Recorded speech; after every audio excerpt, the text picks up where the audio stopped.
Welcome back to Blog Access 101. I'm your host, Young Abachi. Remember to subscribe to our YouTube, Apple Podcasts, and Spotify by searching Blog Access 101.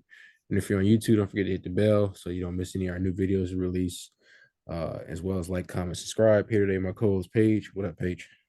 What's up? All right, Wow, I made it back. I'm happy. facts. You jump right into it. The Miami Heat about to blow a 3-0 lead. A lot of people saying they still got hope. It's going back to Boston on Monday. I definitely don't see them winning in Boston with especially with Tatum and Brown and the rest of the Celtics team finally realized they're the better team um in this Eastern Conference Finals. So and they finally playing it. So what you thought about the series? That's where I know you're a Jimmy Butler fan, but it's about I to be mean, first off, though, I can't tell who you're rooting for because you're saying the Heat are about to blow, but then you're also saying that the Celtics they play well at home. They're a better team. So who actually? Before I even give my piece, who are you even rooting for here? Oh, I mean, first I'm a Sixers fan, but my favorite player is Jason Tatum. So I want to see Oh, it'll finally get a chip. I feel makes like sense. he get through Miami, they're definitely gonna run through Denver. Even though I thought that LA was gonna run through Denver, and that clearly was not the case. But I definitely, if Boston plays the way they're supposed to play, I feel like they can easily beat. Not gonna say easily, but at least beat Denver in six. So For me, I definitely, well, I initially I picked the Celtics to win this series between the Heat and Celtics, but I knew that this series was going to be very competitive, like from the beginning. When I knew that these two teams were matching up, I was like, oh, this is going to be a great series. But I didn't know it was going to be great in this type of way. Like Heat win three, Celtics win three. I didn't know it was going to be like that. I thought it was going to be like back to back and take it to seven. I didn't know we were going to go 3-3, then to game seven. Like that actually is absurd to me. And I don't know what's going on with the Heat. I don't know as far as are they just tired? They can't keep up? Are they just being exposed? Like what's really going, or like you said, the Celtics really just woke up and was like, we're actually the better team. I think it was game four. They were like, don't let us win this game. And when I heard that, I was like, that's actually kind of dangerous. And now seeing them actually live that out, I'm like, this is actually sick. This is sick. yeah, Joe, there's definitely crazy. I think what they the 14 of force a game seven after being down 3-0, and it's obviously no team ever won come back from being down 3-0, but I think they're about to be the first team. Yeah, it was a good game yesterday. Miami got a I feel like the ref was trying to bring Miami back in the game a couple of times, especially in the second half. Mm. Because it was definitely questionable. Um, the one drone with Jimmy Butler when he was The like, double dribble. oh yeah, that was I was like, bro, I didn't even notice that, but I mean, like to the ref credit, it's like it happened so fast, especially in an in-game situation like that. You might miss it. But definitely, obviously now it's the technology era where you can like people just upload clips like at the click of a thumb. It definitely make the NBA look bad if they missed that call though, because that was definitely, I mean, it was a game changing call. Because if you would have called a double jump before the foul, you wouldn't have to worry about Derek White going for a tip in. Another thing, I don't know what Boston was thinking yesterday with giving the game winning shot to Marcus Smart. Marcus Smart. Who drew that plan? I honestly don't think that was the drawing board. I think that just had to happen. Yeah, I think what they was trying to do was get Tatum to catch the run and catch it and get a little running start, but that was a terrible play because I'm like, bro, it's not 6 seconds on the clock, it's 3 seconds on the clock. He would have had time for one move and And no. that's it. Yeah, I would have much rather them gave it to Jalen Brown in that post up because he was closer, but I could see why they didn't give it to him because I don't know, maybe he was scared he might turn it over. And I guess Marcus Smart was the safest option since he was running up to the ball. Luckily he shot it fast enough that he was able to Rebound. yeah, to give a chance somebody to tip it in or get a rebound if you miss. Because It worked out. he hit a couple of clutch three. Well, he hit the one three against us that didn't count, but um, he sometimes does hit a couple of clutch shots, which is pretty crazy. But I'm just like, just the fact that it's a series on the line, and you went to Marcus Smart with Jalen Brown and Tatum on your team is crazy. But It worked out, I guess. It worked out because I mean, what are the freaking odds that works out? But I think that just speaks to like the whole Celtics like program and just how they play. Like they have so many different weapons on their team. You just never know who's gonna step up on that game. Like it can be a Tatum game, it could be a Smart game, it could be a Derek White game. Like it's just that team is so well equipped that I agree. Like they're just now figuring it out, and the Heat they really in trouble. Like I don't know what needs to happen over there, but what they've been doing is not working I at all. forgot that Malcolm Brogdon didn't even play yesterday, so it's like Oh yeah, why did he play again? I forgot. I think it was like a quad injury or something was wrong with him. But or sickness, I can't remember. But he got like I'm like the fact that he was out and y'all still didn't capitalize on that is crazy. Oh, it was a forearm strain. But yeah, hopefully they shoot him up with something for Monday. They definitely gonna need him for this game 7. I guess they knew they was gonna win game 6 without him. So Damn, yeah, he better that's figure it out game 7. Game 7 back in Boston. You know Yeah, how hard it is to beat Boston at home. exactly. Oh, sadly, I know too well. As a Sixers fan, Yikes. Well, terrible. I didn't mean to bring up any empty scars there. Sorry. That's good. I knew it was over going back to Boston because we know how to choke in game 7s. I don't know if you remember Toronto a few Mother Days back with Kawhi with hitting that crazy corner shot. How Yeah, can I forget that? Kawhi, that was everywhere. I yeah, I think ain't gonna lie. Twitter like went platinum on that. Yeah, I ain't gonna lie. I would have rather took the 30-point loss that we had in the game 7 than that buzzer beater like that because that's crazy. But yeah, I definitely think Boston. They like to what's his name, Joe, to give him a hard time because he's a new coach, but he's actually done pretty well. I think he's 4-0, soon to be 5-0 in elimination games. Um, Isn't he? He's one of the youngest coaches, yeah. right? Hmm. Yeah, no, I think he's doing exceedingly well, especially with the talent he has on the roster and just how they able to be coachable. You can tell like the coaching has stepped up. Yeah, definitely. He really locked in. He leaned forward and he haven't stopped since. So he's definitely doing his job. And I feel like people can't you can't the effort, you just see the effort there. You can't root it. It's hard to root against effort like that. Yeah, especially with Boston, they went through like three coaches in 5 years with Brad Stevens going to GM, then Doku doing the dumb shit with the lady, and then Mm. now you got Joe. It's like I mean you gotta give it to the players too, because like you went through 3 coaches like that, and you still like technically y'all ain't really I wouldn't say like lost too much of a step, and y'all still one of the top teams in the East. Obviously, they were the 2 seed this year in the Eastern Conference Finals, about to come back down 3-0. So that's a credit to the player as well. Being able to handle all different turns and aspects of what's going on with the team. That's true. That's true. I didn't think about that. That is, yeah. And Yeah, imagine what they would do if they got some stability. Ooh. facts. If they hopefully, I mean, I feel like Joe probably be here for long term now. He proved that can lead his team. But yeah, let's jump to Bron putting out there talking about so he might retire. I thought it was cap. I think he was just saying it just to, get the media to talking because everybody was ready to. First thing they want to do is try to go to LeBron legacy when he lose. But I'm just like, did he really lose? He put up 40, 10, and 9 in an elimination game at 38 years old. And he played the full 48 minutes. Full That game 40. wasn't on He him. makes that. I think he sat down for like a minute. Yeah.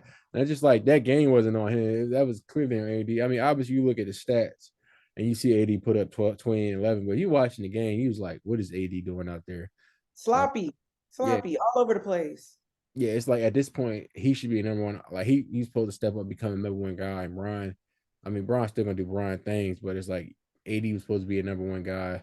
I saw like something like a quote or something. I don't know if it was real or not because you know how sometimes the media be making fake stuff up. But AD was like telling LeBron he might have one more run in him for the Olympics, and it said like Brian was saying you may not be playing in 2024, and I'm just like, Oh my God. I was like this got to be Brown would fake. say that. I don't think Brown would say that. I don't know. I can kind of see him saying that, like, but I don't think he was like that would be publicly though. Right. That part. That's I don't see Brown saying that. Um I seen everybody saying that LeBron brought up his retirement because he wanted to control that narrative. No, why? He genuinely probably is tired. Yeah, He's old. Like he's getting older. yeah. I don't think at this point, I don't think he even care about narrative. I'm like, you're a billionaire, Exactly. pretty successful children, great wife.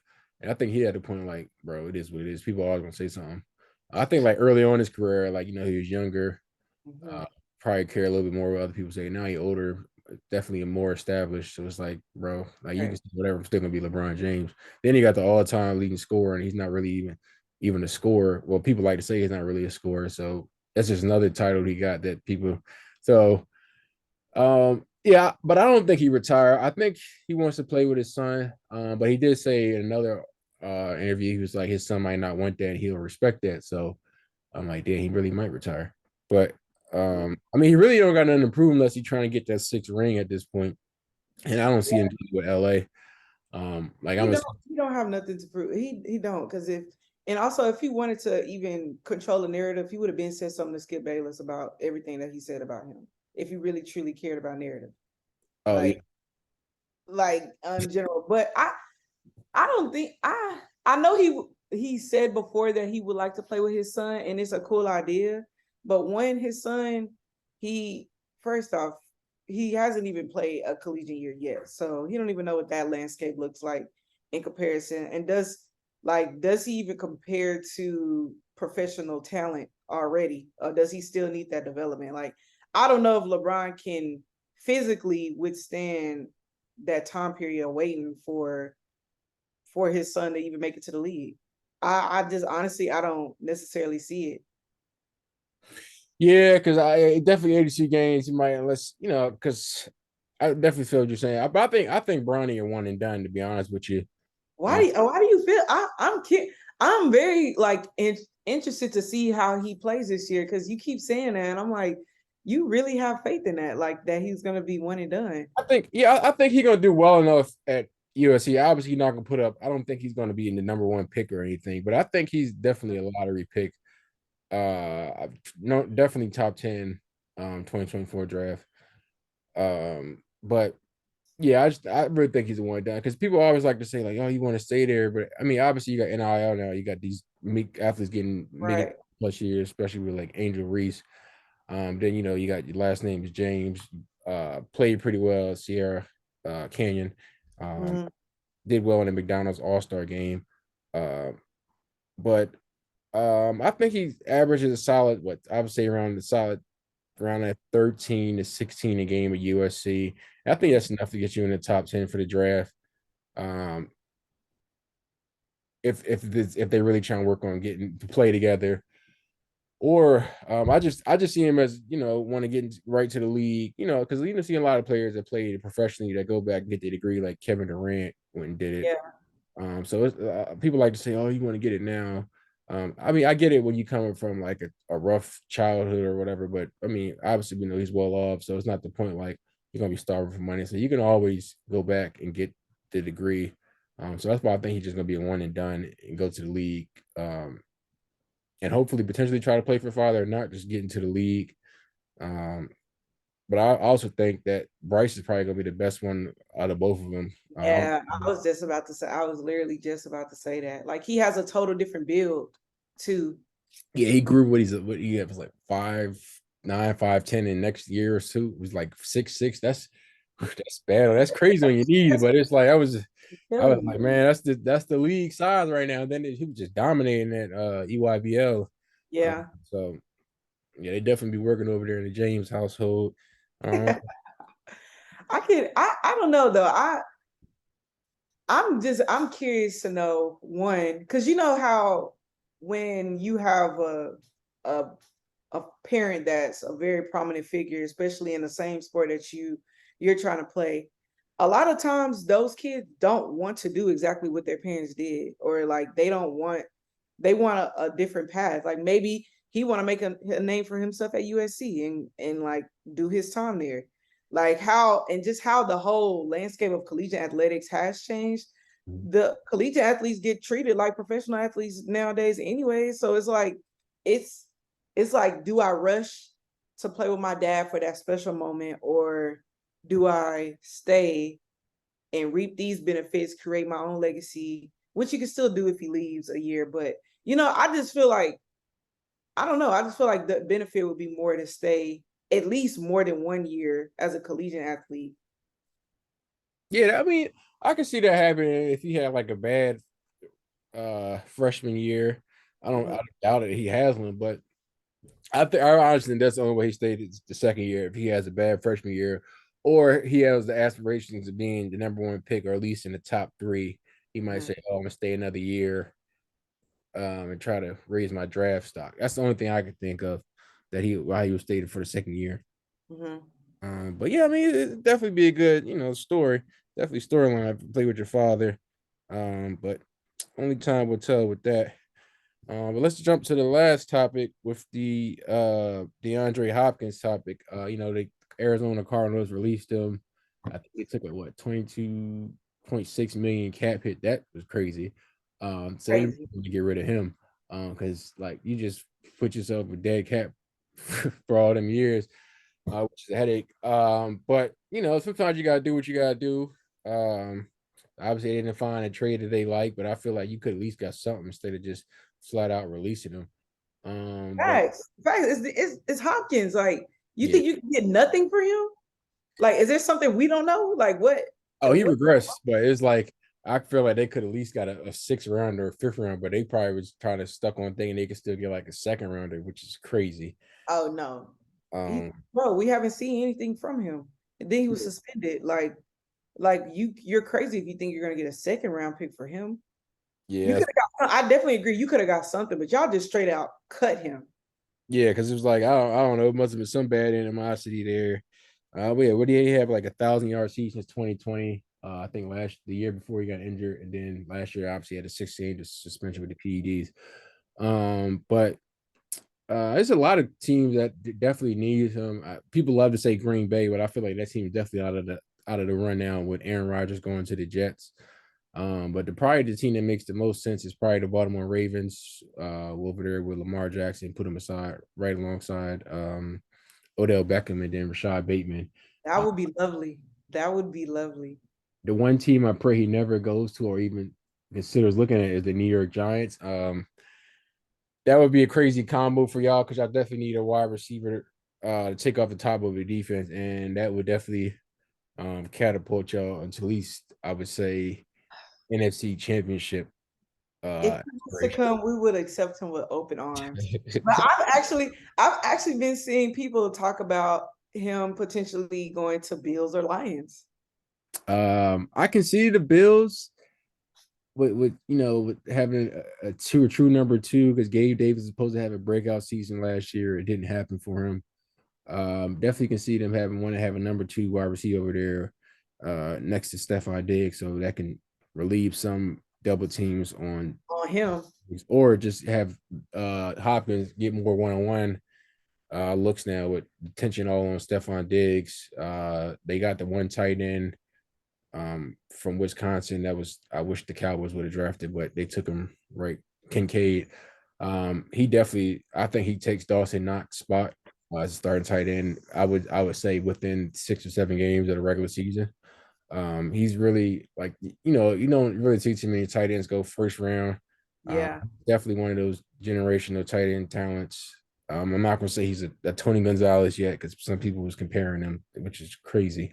But he's definitely a generational talent that would definitely help that offense quickly. I think they still need a running back. So if I really look at I was shocked they didn't go after DeAndre Swift and let the Eagles take him.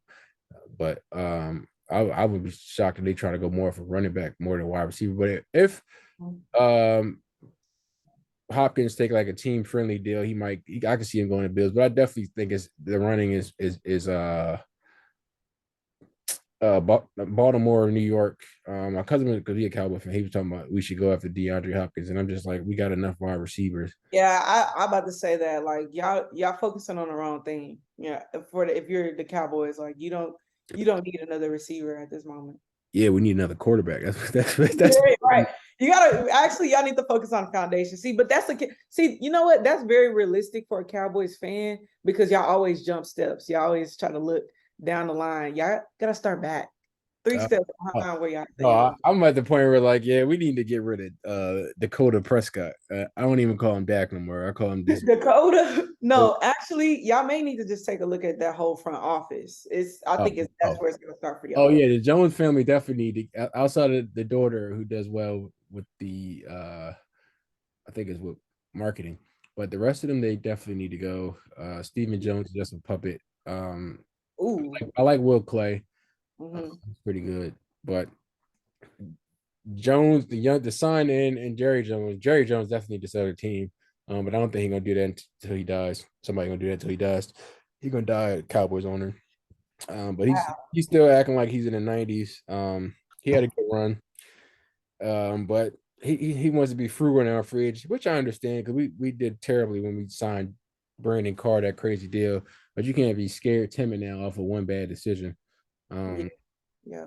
and they done a good job of building through the draft. But if we're really trying to win now, we definitely gonna need to get that superstar player. Like we traded for Stephen Gilmore. I feel like we traded for him 2 years later. Obviously, he's still gonna be very productive in our defense, but I feel we should have got him when he left New England that year and when he was like still, I think at the peak. I would say much almost at the peak of his career. Now we're getting him on the back end where he's still brings value to the team, but he's not that same guy where he's going to lock the players. I mean, he's going to lock players now, but not the way he used to. When you throw it to him on his direction 6 times and get like 2 or 3 pass deflections and have about 8 interceptions for the season. But it's good to at least have another guy other than what was that guy that I couldn't stand on our team? It was Anthony something. Oh, Anthony Brown. It definitely upgrade from him, but I feel like we got him 2 years later than we should have, but I mean, at least he's finally here now. We kind of just, huh? Something to work with at least, but I mean, I would never root for y'all, so I'm not even. Wow, that's crazy. But Dallas, and I'm from Dallas, so that's tell you sheesh, all you need to know. Like, no, immediately no. it's all good though. We'll get you to become a Cowboys fan eventually. I don't see it. I don't see it. I don't see it in my near future. But Maybe. where do you have Hopkins going? Where you think he goes? I mean, honestly, like I was very like as I was talking to me and my dad were discussing it, and I was really kind of sold on the idea of him going to the Bills. And then my brother brought up the Lions, and I was like, if you would have said the Lions like a year and a half ago, I would have laughed at that. But now that I see like what the Lions are actually trying to do and just the whole reconstruction of their whole organization, that actually wouldn't be a bad move. I feel like that team is full of opportunity and it's a team that has a lot of room to grow and get those foundational players. And Hopkins could very much well be one of those. Like we know him to be this fast, explosive receiver, and that would work well on a team like the Lions to me. So I'm curious, but the Lions, this is a good. If they want him, he's open. I mean, but I didn't even think about the Ravens until you said that. So now I'm like, dang, that would be good with Odell. Like that would actually be nuts though. That would actually be kind of crazy to have both of them on the line like that. Yeah, if That would he's be nuts. yeah, definitely if he's trying to go to the contender. I don't know if the Jets have the cap space to go after him, but that Nah, they don't have no money for him. They don't have no money for him. yeah, because I was like, they have him with Aaron Rodgers over there, then with Garrett Wilson. But they kind of, I guess, they really went and got Aaron Rodgers, his old weapons from Green Bay with Randall Cobb and Alan Lazard, which I don't think is enough. But Garrett Wilson, he's an Ohio State player, so Mhm. he definitely had a good season last year with Zach Wilson. And Mike White with them kept flip flopping quarterbacks, so I know he definitely have a uptick this year with Aaron Rodgers. But like I would be nice to have him in Dallas just to have another star wide receiver, but I don't see it happening Mhm. because we have enough wide receiver. We got other issues that we need to work on. We, I guess you could say work on one in the draft for the defensive tackle. I mean, obviously I'm a Ohio State fan, but I don't really like these Michigan players that we like to get because they never work out for us. Wow, is that? I think that may be a little Ohio State bias right there. it definitely somewhat is, but we really drafted Taco Charlton one year over TJ Watt, because we said he couldn't play 4-3. Well, I guess we should have switched our defense 3-4 because now we see TJ Watt Mhm. had 15 and a half sacks over there with Pittsburgh, and that could have been with us. Imagine him with Michael Parsons, but no, we said he didn't fit our system. Maybe we should have changed our system. But There's it, no change in the system in y'all organization. That's why it yeah, has to start from oh, y'all. definitely, yeah, unfortunately. But yeah, I mean, was it Mozzie Payne, or he is was defensive tackle. We definitely needed a run stopper. He did a lot of that in Michigan. But it was definitely more better players on the board, like Nolan Smith was on there, or that fast pass rusher from Clemson. So I feel like we dropped the ball on that. I think this was the first time in years we had a bad. I would definitely say the first 2 rounds. And then we got a tight end because we had to replace Dalton Schultz. And I was just looking at this guy like, and they were saying comparing him to Dalton Schultz, and I'm just like, we could have picked somebody else in round 2. And that tight end probably would still have been there in round 3. But hey, I don't make the calls over there, so. But yeah, it was bad draft for us. But I definitely like to see Hopkins play with a team that's a contender. I wouldn't be shocked if the Chiefs try to make a run at him because they definitely need a wide receiver. Hey, I So can't believe the Chiefs. But I wonder if he would like to be like, does he fit in with that team? Like, I think he's trying to win a chip at this part. So I think he's like he's gonna do what he needed to do to be able to. Obviously, he's used to be. do they have money for him though? He's probably going to take a team friendly deal. And if I would take the team friendly deal if I'm going to play for the Kansas City Chiefs because That's true. for the most part they stay healthy. That's a pretty good chance you end up playing in the Super Bowl. Yeah, y'all have if you are on the Chiefs, you have a very high chance of making it to the Super Bowl. That's true. Yeah. But would that be enough for the Chiefs? Like if they were to get Hopkins, would that be enough? I think they're good without Hopkins and still make another run. But if you get him on that team, I think it definitely makes them more of a threat. Obviously, you have Yeah. Buffalo over there, Cincinnati, those 2 teams knocking on the door. But with Cincinnati, I didn't really see them doing anything to move the needle, to take them to the next level, and especially losing with their top safety with Jesse Bates. So that's going to hurt them. The Bills still haven't filled their issue with the running back. Um, and definitely might should have got another big time wide receiver because people don't like the mid. Well, the last year, I wouldn't say it was on Josh Allen. Not this year, but the year before when they lost, he went down there and scored. But Kansas City went back down there and scored quickly on. That was on defense. Um, so obviously, hopefully they get. That's why they brought over Von Miller, and he gets injured. Unfortunately, hopefully he stays healthy. That might help them with their pass rush. But I still see the Chiefs as the favorite to come out of the AFC, barring any unsuspected injuries. So if they get DeAndre Hopkins, that would definitely put him back to the order. Basically, people being consensus, oh, they definitely come out of the AFC now. There's really no questions because they got another top wide receiver. Not going to say he fully replaces Tyreek Hill, especially at this point in Hopkins' career, especially with injuries and everything. Yeah. But he's still better than what they had last year. I know they lost Juju. Um, and then they got the rookie running back that played well, Pachuro. I don't know how to say his last name from Jersey, but he stepped up. And then you got Travis Kelce. And I think with DeAndre Hopkins here, I mean, Kelce was still getting his catches regardless of whether it's double or triple team. But at least you won't see too many triple teams. You got Hopkins out there. You might still see some double teams here and there, just because everybody know what Travis Kelce brings to the table. But if Hopkins can show flashes of 2020 DeAndre Hopkins, it's definitely Kelce could see less double teams.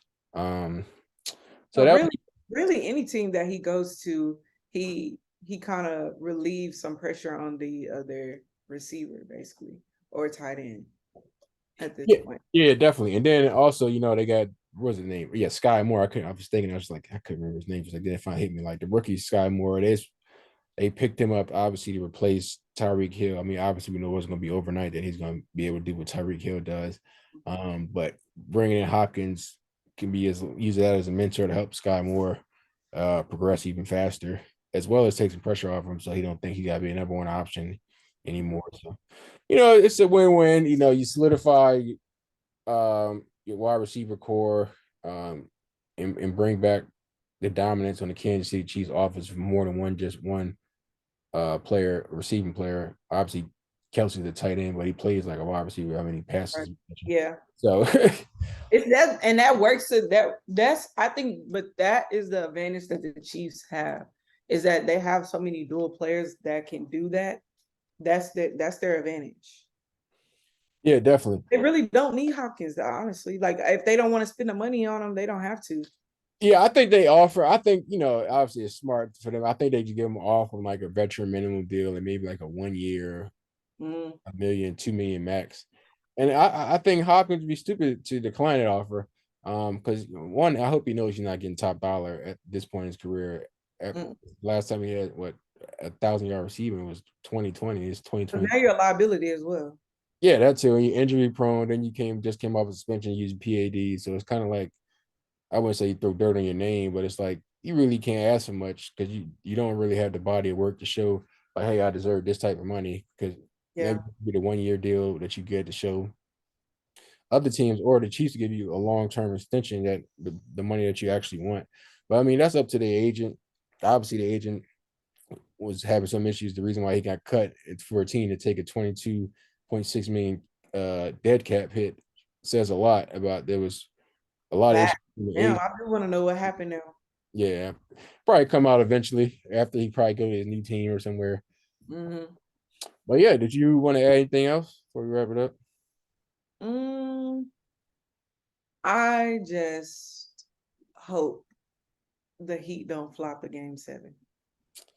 Well, That's what I just have to say, because I would just hate for that to be on Jimmy Butler's head. I feel like he worked so hard this season, and that's how it happened. That's how it played out. Like you did all of this to get to this point. I just hope that that's not the storyline. I hope that's not the storyline. got to blame it on Bam. Yeah, what he had, I don't think he had a good game yet. I know Rob was talking about it. It was Oh like, my gosh, yeah, big game. nobody is paying attention to that. Like, can we not acknowledge, hello, Bam, where are you? Oh, he's MIA as he always is. That's why they lost last year. And I had seen one trade. Obviously, these trade rumors you gotta take with a grain of salt. But it was talking about trading Embiid over there to Miami, getting Bam and Tyler Hero and some other players. And I was saying, uh, if this is true, the Sixers better decline this trade, because I know if he played bad in that game 7, but we do not want Bam Adebayo on our team. Yeah, he needs to. Yeah, no, Sixers don't even. I couldn't even see that, to be honest. Yeah, only thing that was enticing about that was the Tyler Hero, but I'm just like, I don't really know about that, because I want to get rid of James. Obviously, I know James Harden leaves to He go. want to leave. He don't want to be there either. So Yeah, that's why he plays so hard. But I think he's trying to get Doc fired, and I mean, I guess at least we got a W out of that. But I don't. He's talking that he wants to go somewhere where he can play his style of play. Clearly, your style of play has gotten you nowhere. I mean, you got to the NBA Finals that one time in your career, but you was a 6-man on a team with Katie and Russ. isn't that crazy? Yeah, it's funny that still him or Russ has not gotten a ring. I mean, KD finally got one. He went to Golden State. Uh, Yeah, but if it's crazy thing is, if KD didn't go to Golden State, he probably still not have a still ring. wouldn't have a ring. Like it's kind of ridiculous. Like, damn, these are the guys that was a nice little team, and then the ego got in the way, and then Russ taking terrible shots. KD got tired of it and left. So Pride, whole bunch of pride on the court, yeah, hero ball on the court, and it's just not. It doesn't work. yeah, definitely a soap opera. But yeah, that's all I have. But yeah, appreciate you coming out. Always a pleasure. All right, see you. All right, bye.